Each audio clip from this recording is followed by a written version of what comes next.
Oi, gente, tudo bem? Bom, esse é meu primeiro vídeo aqui no YouTube. Eu espero que vocês gostem. Hoje o assunto não poderia ser diferente. Nós vamos falar sobre emagrecimento e estratégias efetivas para alcançar esse emagrecimento. Antes disso, eu gostaria que você se inscrevesse no canal, se você não é inscrito. Ative as notificações para receber o conteúdo toda semana. E fique ligado porque toda semana vão ter vídeos novos, nós vamos caprichar aqui para colocar um conteúdo bem legal para vocês, tá bom? Para quem não me conhece, meu nome é Ariane, eu sou nutricionista, eu atuo há 9 anos em consultório, tenho algumas especializações em nutrição clínica funcional, fitoterapia funcional, nutrição esportiva e coach de emagrecimento. Eu espero poder ajudar. E estarei sempre à disposição através dos meus canais para tirar as dúvidas de vocês, tá bom? Vamos lá então!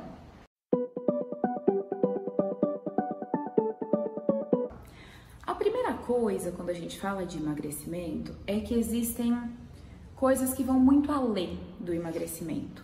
Como, por exemplo, eu posso citar aqui para vocês vários sinais e sintomas que seu corpo pode apresentar e que isso está relacionado ao emagrecimento. E eu vou explicar durante o vídeo para vocês. Exemplos: cansaço, indisposição, insônia, alteração de intestino, seja para um intestino mais constipado, um intestino preso ou um intestino solto, retenção de líquido, unha fraca, cabelo fraco, uma TPM muito intensa, doenças relacionadas a trato respiratório, rinite, sinusite, bronquite, alguma alergia respiratória. Então, todos esses sinais e sintomas, o nosso corpo ele pode apresentar. Ansiedade, irritabilidade. E muitas vezes eu ouço no consultório: ai, doutor, é normal, eu tenho dor de cabeça. Ai, doutor, é normal, minha unha é muito fraca. Ai, eu tenho isso a vida inteira. Ai, eu não durmo bem, mas tudo bem. E, gente, não tá tudo bem. Não tá ok, isso não é normal, definitivamente. Todos esses sinais, esses sintomas, significam que o seu corpo ele tá em algum desarranjo, está acontecendo algum desequilíbrio e isso não é normal. E aí, quando a gente fala de emagrecimento, vocês podem me perguntar: tá, mas o que tem a ver eu sentir uma dor de cabeça, ou eu ter um intestino preso, ou eu de repente ter uma retenção de líquido com o emagrecimento? Tem tudo a ver. Tem tudo a ver porque esse desarranjo leva ao acúmulo de peso, leva à dificuldade do emagrecimento. E durante esse vídeo eu vou explicar para vocês um pouquinho o que esses sinais e sintomas se correlacionam com o emagrecimento e como nós vamos silenciar esses sinais, esses sintomas e o emagrecimento vir como consequência.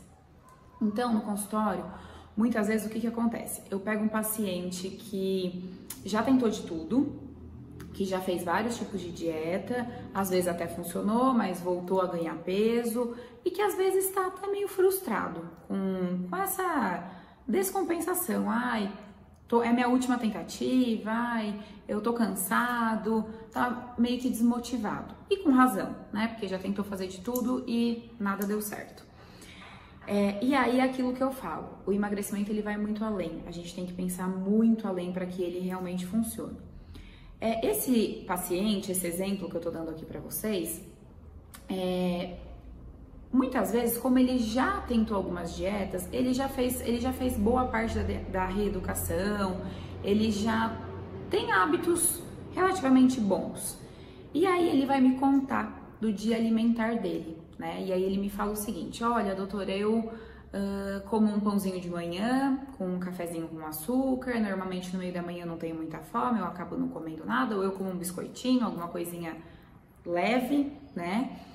Na hora do almoço eu vou almoçar em restaurante, então eu pego o que tem lá de verduras, de legumes, arroz, feijão, carne, às vezes tomo um suco, à tarde eu levo uma fruta, como essa fruta. À noite eu tiro o carboidrato, eu não como carboidrato. E depois, antes de dormir, eu acabo ficando com fome, daí eu vou lá, tomo um leite, ou eu como um biscoitinho, ou eu como de novo uma fruta. E mesmo assim eu não emagreço. Eu tô comendo verduras, legumes, proteínas, frutas e eu não consigo emagrecer, ou eu tô ganhando peso, enfim. E aí, muitas vezes o paciente ele tá na melhor das intenções, né, da tentativa dele. E o que eu tento sempre explicar para os meus pacientes é que o emagrecimento, além de correlacionar com todos esses sinais e sintomas que significam que seu corpo estão num estado mais inflamatório, a gente precisa pensar um pouquinho no que esse alimento vai causar. Existe um negócio chamado índice glicêmico. Índice glicêmico, de uma forma bem simples, explicando aqui para vocês, é a quantidade de açúcar que esse alimento tem e como isso vai ser absorvido pela corrente sanguínea. Alguns alimentos, eles possuem um alto índice glicêmico, outros médio, outros baixo. O que acontece é que quando a gente consome alimentos de alto índice glicêmico, o emagrecimento ele se torna cada vez mais difícil. Porque como esse açúcar ele entra na nossa corrente sanguínea, ele vai dar um pico de glicose, ele vai dar um pico de açúcar, e aí isso vai disparar um hormônio chamado insulina. E esse hormônio disparado ao longo do dia, ele vai dar mais fome. Então é aquela sensação de acabei de comer e daqui a pouco já tô com fome de novo, eu quero comer de novo, é aquela sensação de que a fome não passa nunca. E vai dificultar o emagrecimento, porque a gente está sempre com esses níveis de açúcar mais altos, a gente vai desenvolvendo uma resistência a essa insulina. E aí são alguns fatores, alguns detalhes muito importantes que a gente tem que trabalhar. Por quê? Esse exemplo de dia alimentar que eu dei para vocês, em vários momentos ele está disparando a insulina. Então assim, no café da manhã dele, quando ele está comendo um pãozinho, pode ser um pão de forma, um pão francês, um pão integral, enfim, associado a um café com açúcar, é o momento que ele já acorda, que ele já dispara esse gatilho da insulina, porque ele não tá tendo a combinação adequada, que depois eu vou explicar isso para vocês. No meio da manhã, se ele come um biscoitinho, que a gente acha que é inocente, vou comer um biscoitinho, aí às vezes toma de novo até um café adoçado, enfim. Se ele come um biscoitinho, de novo, é uma farinha. Isso vai dar pico de açúcar no sangue. Depois eu vou dar todos os exemplos do que tem uma tendência maior de índice glicêmico e uma menor. Aí, na hora do almoço tudo bem, na hora do almoço ele come uma variedade legal de verduras, de legumes, tá? Entra o arroz, feijão, uma carne. Se a alimentação tá assim, tá ok, mas se ele já entra com uma fritura, ou se ele já entra com uma massa, já muda um pouquinho essa característica. Mas vamos pensar nesse exemplo que ele tá comendo bonitinho. Aí ele vai lá e ele toma um suco de laranja, por exemplo. Esse suco de laranja tem alto índice glicêmico. Ai, doutora, mas não é melhor do que o refrigerante? É melhor do que o refrigerante.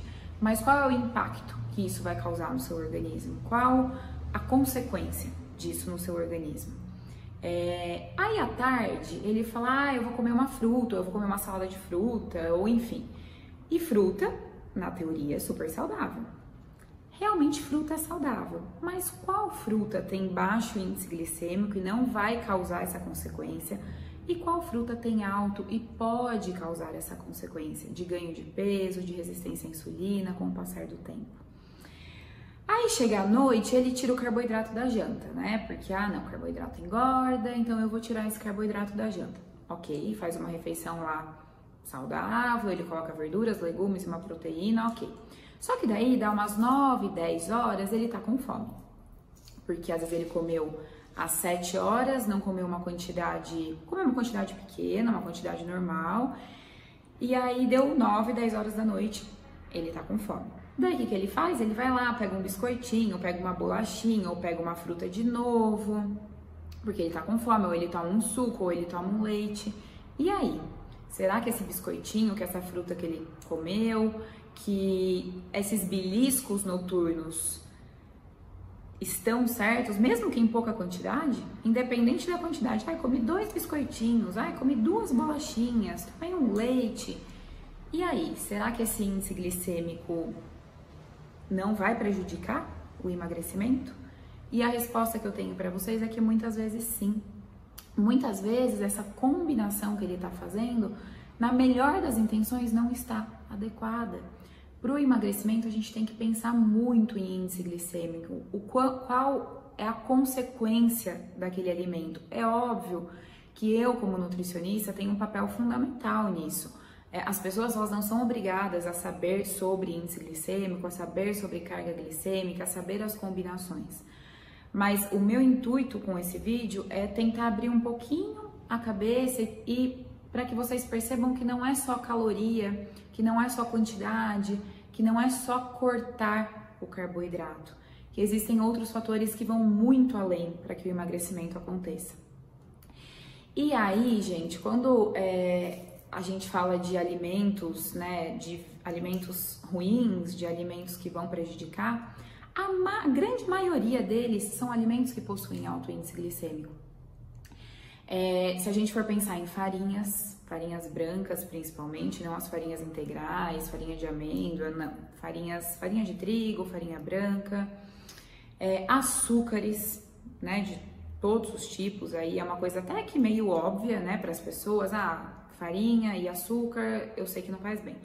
Refrigerantes, produtos industrializados, até aquele produtinho que às vezes a gente acha que tá arrasando porque é diet, porque é light, ele é um produto cheio de conservante, ele é um produto cheio de corante, ele é um produto cheio de acidulantes e que tudo isso vai prejudicar seu organismo, vai te prejudicar no emagrecimento e te gerar todos aqueles sinais e sintomas que eu falei no comecinho do vídeo. Então, além disso, existem outros, biscoitinho, bolachinha, que mais? Farinha, açúcares, carboidratos de alto índice glicêmico, então assim, macarrão, pão, batata, tudo que for produto industrializado possivelmente tem um índice glicêmico alto. E isso vai disparar a tal da insulina que eu falei pra vocês, que é o hormônio. A insulina, gente, ela não é vilã. Ela é um hormônio bem interessante, inclusive é um hormônio que ajuda no ganho de massa magra.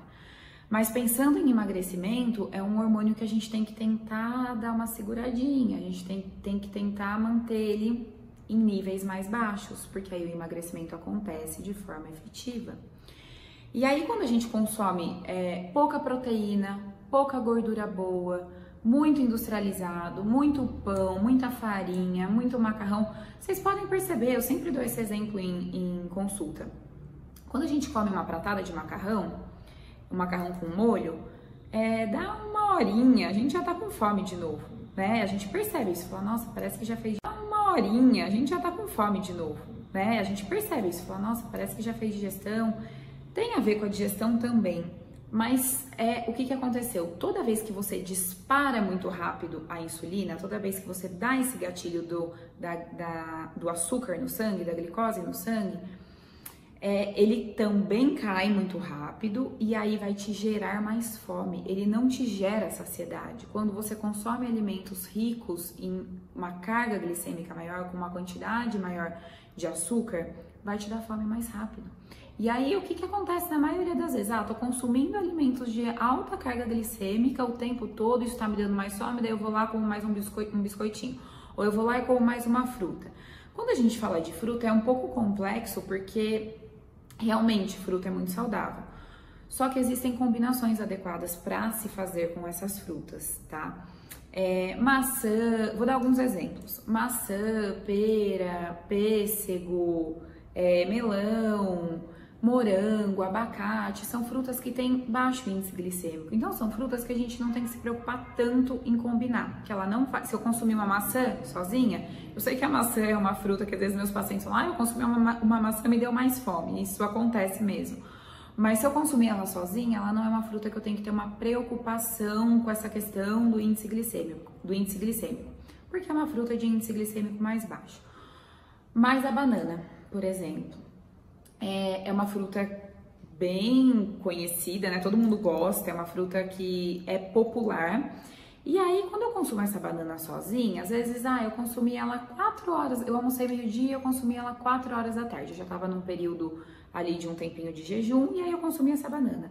O que vai acontecer? Eu vou dar pico glicêmico. Essa banana, ela vai me gerar uma quantidade maior de açúcar no sangue. Isso vai, com o passar do tempo, de forma repetida, associado a outros hábitos ruins. A banana não é a vilã de tudo isso que eu tô falando. A última coisa a se pensar são nas frutas, tá? Ela vai de forma, se eu fizer isso todos os dias, combinado com os outros erros alimentares, eu vou começar a disparar mais a insulina e eu vou criar uma resistência à insulina. É lógico, né? Então, voltando a falar um pouquinho dessa questão das frutas, é o que eu falei, a última coisa que a gente tem que ajustar, porque realmente ela fruta é um hábito super saudável, só que a gente precisa saber combinar. E aí, quando a gente fala combinar, talvez vocês me perguntem, Ariane, combinar o quê? O que é? Assim, o que eu preciso combinar com uma fruta para que eu consiga controlar um pouquinho mais essa carga glicêmica? É importante que você combine sempre com fibra, com gordura ou com proteína. Depois eu vou dar um exemplo de um dia alimentar com algumas combinações, com algumas sugestões para vocês. Mas assim, essa banana, já para adiantar, se você quiser colocar ela com uma semente de chia, com um punhadinho de oleaginosas, castanha do Pará, castanha de caju, amêndoa, macadâmia, uma canela associada com essa chia, uma pasta de amendoim, que é uma gordura. Então, sempre que a gente faz essa associação, inclusive num plano alimentar, quando eu vou colocar para o paciente, é tudo muito bem pensado, inclusive nesses detalhes. Às vezes os pacientes falam, ah não, a chia eu nem vou pôr porque não faz diferença. E faz. Se tá ali é porque é algo que vai fazer diferença para você. E aí, o que eu vejo, né? A gente hoje, pensando em emagrecimento, além dessa questão do controle de índice glicêmico, existem outros pilares que a gente precisa entender e que a gente precisa alinhar. É óbvio que a alimentação é um dos principais para o emagrecimento, mas a gente precisa pensar no sono. Então, se eu não tô reparando, se eu não tô fazendo reparação celular, o emagrecimento não vai acontecer. Concorda comigo que se você acorda cansada, se você acorda indisposta, você já tá meio de saco cheio, né? Você já acordou ali, ai, nossa, tô fadigada, nossa, acordei cansada, parece que eu não descansei nada essa noite. Você já não fica muito disposta a querer comer algo saudável. E isso tem uma explicação, isso é fisiológico. Quando a gente não faz reparação celular, é muito mais fácil de você comer uma porcaria, porque o seu corpo ele quer compensar aquela falta. Ele tá em déficit de recuperação, então ele quer recuperar. Então é muito mais fácil você comer o chocolate, é muito mais fácil você comer o pão, porque é uma forma do seu corpo tentar compensar. Então o sono, gente, é um pilar muito importante para quem quer emagrecer. Se você não tá dormindo, a gente precisa fazer uma higienização desse sono, a gente precisa usar algumas alternativas, algumas estratégias para gerar qualidade de sono, para gerar um sono realmente eficiente, realmente reparador. Outro pilar do emagrecimento é atividade física, né? E aí vocês percebam que uma coisa puxa a outra. Se eu não dormir direito, como eu vou ter disposição para fazer atividade física? E a atividade física é uma estratégia super importante para quem está querendo perder peso. O que eu falo para os pacientes, a gente não precisa começar sendo atleta, tá? Então, se eu não faço nada e eu começo a fazer, que seja 2 vezes na semana, 30 minutos, 1 hora, eu já tô no lucro, eu já tô fazendo mais do que o que eu fazia antes. Então, essa estratégia de atividade física é algo extremamente importante, é algo que tem que ser feito, é algo que ajuda demais o emagrecimento. E fora os benefícios, né, de daí melhora de sono, melhora de disposição, quando a gente faz uma atividade física, a gente se sente muito mais vivo. E aí tem aquela questão de estar praticando um exercício e de falhar menos na dieta. Porque você fala, ai, já fiz exercício, ai, tô me esforçando tanto, então eu não vou comer isso aqui que tá errado, porque, poxa, eu tô fazendo atividade física, eu tô me esforçando. Então você começa a se orgulhar de você também. Sono é um pilar, atividade física é outro pilar, alimentação é outro pilar e um quarto pilar extremamente importante é o equilíbrio da mente. Então, se a gente não tá de forma mentalmente equilibrada, é muito mais difícil conseguir o emagrecimento. É óbvio, gente, que eu sei que hoje em dia nós estamos num momento muito estressante, tá todo mundo muito ocupado, a gente esquece um pouquinho de pensar na nossa saúde mental, né? A gente vive no piloto automático, então é o que eu falo para os pacientes, a gente precisa tirar um pouquinho o pé do acelerador e prestar um pouco mais de atenção na gente, no que está acontecendo com a gente. E se eu não fizer isso, o emagrecimento não acontece. E para isso, existem algumas estratégias. Existem terapias alternativas, existem terapias convencionais, meditação. E meditação, assim como atividade física, eu não preciso começar fazendo 40 minutos de meditação todos os dias. Possivelmente você não vai conseguir, porque é uma coisa que você não está acostumado. É difícil se desconectar, é difícil, mas é prática. Se você começar todos os dias, eu vou fazer 2 minutinhos, eu vou baixar um aplicativo, vou olhar no YouTube, vou me informar sobre meditação, existem estudos comprovando a melhora de qualidade de vida, a melhora de sono, o emagrecimento, a melhora de tudo com a meditação. Então, precisa ter equilíbrio, a gente precisa sair um pouquinho desse piloto automático de atropelar tudo as coisas. Às vezes a gente fez um prato de comida, comeu tão no automático que você, 1 hora depois, você nem lembra do que você comeu. Você tá fazendo tudo no automático, então é vamos parar, vamos prestar atenção, vamos se ligar no que a gente tá fazendo, isso é extremamente importante. É um detalhe? Mas é um detalhe que faz toda a diferença no momento que você vai se equilibrando mentalmente, emocionalmente, psicologicamente, e tem toda uma interligação de tudo isso que eu tô falando, de sono, de atividade física, de equilíbrio mental, de alimentação e de emagrecimento. Hoje, nós sabemos de um monte de estratégias. Então, a gente tem a estratégia de comer de 3 em 3 horas, a estratégia de low carb, a estratégia de cetogênica, a estratégia de jejum intermitente, e aí dentro do jejum intermitente, vários outros tipos de estratégias, enfim. O que eu falo de forma geral é que o que funciona é o que você vai se adaptar. Todas funcionam. Eu tenho pacientes que não se adaptam ao jejum, por exemplo, e que comem de 3 em 3 horas e que emagrecem. Eu tenho pacientes super adaptados ao jejum e que adotaram isso como estilo de vida e que funciona, vai ter emagrecimento. Então isso é algo muito individual. No decorrer do tempo, com o passar do tempo, eu vou especificar, eu vou explicar cada tipo de estratégia, cada tipo de dieta, nós vamos conversar bastante sobre isso, mas o que eu queria deixar claro, a mensagem que eu queria deixar clara nesse vídeo é que todas as estratégias funcionam desde que bem feitas, desde que bem orientadas, desde que feitas de forma específica para você. Tudo pode funcionar, não tem uma melhor ou uma pior, basta ser bem feita, né? Isso que é importante. Então, eu tô aqui para isso, para ajudar. Não se esqueça de se inscrever no canal, porque vão vir muitos conteúdos. Ativem o sininho e até o próximo vídeo. Um beijo!